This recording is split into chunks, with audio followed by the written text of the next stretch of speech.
மாநிலங்களவை சீட் தொடர்பாக தேமுதிகவினுடைய பொதுச் செயலாளர் பிரேமலதா விஜயகாந்த் செய்தியாளர் சந்திப்பில் தன்னுடைய விளக்கத்தை அளித்திருக்கிறார்.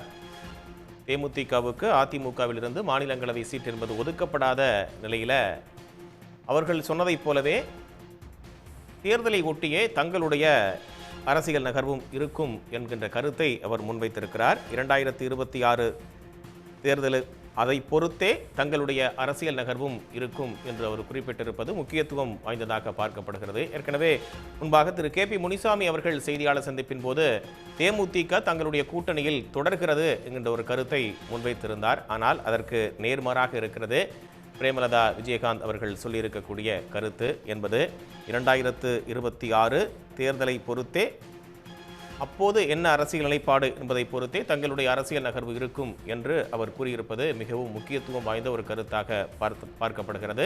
நம்மோடு மூத்த பத்திரிகையாளர் திரு தராசு ஷியாம் அவர்கள் இணைகிறார். வணக்கம் சார். வணக்கம். எப்படி பாக்குறீங்க பிரேமலதா விஜயகாந்த் அவர்களுடைய இந்த கருத்தை? அவருக்கு எதிர்பார்ப்பு இருந்திருக்கிறது. அந்த எதிர்பார்ப்பு நிறைவேறவில்லை என்றவுடன் ஏமாற்றம் தெரிகிறது.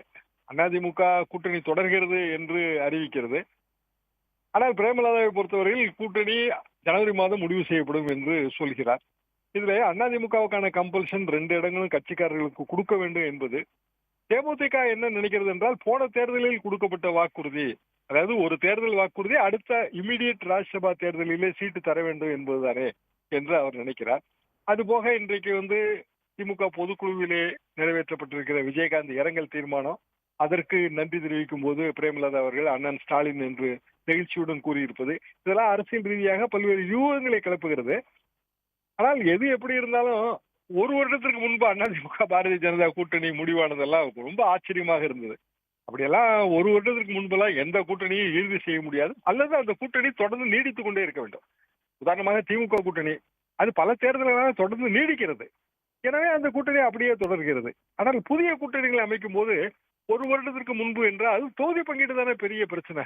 கூட்டணி எவ்வளவுதான் நம்ம உருவானாலும் எந்த தொகுதி யாருக்கு, அதுல நமது கட்சிக்காரர்களும் அந்த தொகுதிகளை விரும்புவார்களே, இப்படியான தொகுதி இனங்கண்டு கொள்ளுதல் என்பது மிக மிக பெரிய பிரச்சனை. எத்தனையோ கூட்டணிகள் அதில் உடைந்திருக்கின்றன. எனவே தேமுதிக அந்த வெயிட் அண்ட் வாட்ச், அந்த கேம் அரசியலில் காத்திருத்தல், எதிரியை காக்க வைத்தல், இந்த இரண்டுமே உத்தி தானே. அந்த உத்தியை கடைபிடிக்க முயற்சிக்கிறது. 2026 தேர்தலை ஒட்டித்தான் தங்களுடைய அரசியல் நகர்வு இருக்கும் அப்படின்னு தேமுதிக தரப்புல குறிப்பிடப்பட்டிருக்கு.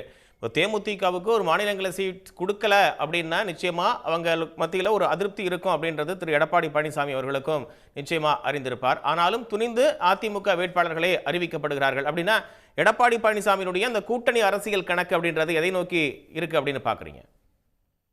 எடப்பாடி பழனிசாமி அவர்களுக்கு அவரது கட்சிக்காரர்களை மகிழ்ச்சியாக வைத்திருக்க வேண்டும் என்கிற ஒரு பெரிய அந்த பொலிட்டிக்கல் கம்பல்ஷன் இருக்கிறது. அதாவது தேர்தல் முடிந்தவுடன் ராஜ்யசபா சீட்டு கொடுக்கும் போது அடுத்த 5 வருடம் பாக்கி இருக்கும். அந்த 5 வருடத்திற்குள் ஆளுங்கட்சியாக இருந்தால் பலதரப்பட்ட சமரசங்களை செய்யலாம், பல்வேறு வாரிய தலைவர்கள் பதவி தரலாம், அடுத்த முறை தருகிறேன் என்று வாக்குறுதி கொடுக்கலாம். ஆனால் இப்போது நடந்திருப்பது பொது தேர்தலுக்கு முந்தைய ராஜ்யசபா தேர்தல். இதுல கூட்டணி கட்சிக்கு விட்டு கொடுத்தால் சொந்த கட்சியை திருப்திப்படுத்தவே முடியாது. அரண்மனை சாப்பாட்டுக்கு ஆசைப்பட்டு நமது சொந்த வீட்டு அடுப்பின் உலையை அணைக்க முடியாது. அரசியலில் அது சாத்தியமல்ல. எனவே எடப்பாடி பழனிசாமி அந்த முடிவை எடுத்திருக்கிறார். பிரேமலதா அவர்களுக்கும் அது தெரியாதில்லை.